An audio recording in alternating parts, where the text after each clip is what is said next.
Hello guys, welcome back to my channel. So आज चाहिँ एकदमै जाडो छ अनि मौसमले पनि एकदमै च्यालेन्ज गरिरहेको छ। सो आज चाहिँ हामीले घरमै एउटा खसी काटेर खाने सोचेको छौँ। सो ल वेलकम है आजको ब्लगमा। हाम्रो खसी हो आजको। मामा कति सर्टमा काटेको अरे? 7 सर्टमा मामाले यत्रो बडो वानको खसी छिराउनु भएको छ। कति पनि राँगा छिन्ने कतिले कसैको खसी काट्नु पर्यो भने खबर गर्नु। मामाले सिधै घाँटी हेरे कान काटिदिनुहुन्छ। कान हानिदिनु छ। यता देखाउनु न अनुहार किन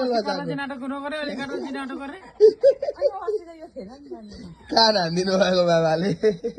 मम्मी कस्तो महसुस भइरहेको छ तपाईँलाई? यो चाहिँ कस्तो महसुस भइरहेको छ भने बिरामी अरे के पाए के हो यो छुट्टै कहाँ फ्रिजमा सुकुटी बनाउने यसको यो चाहिँ खोइ लियोको चाहिँ पाक्दैछ होइन। यता चाहिँ यहाँनिर अर्को छ। सबलाई रमाइलो छ। सिता नान्दैछन् केटाहरूले।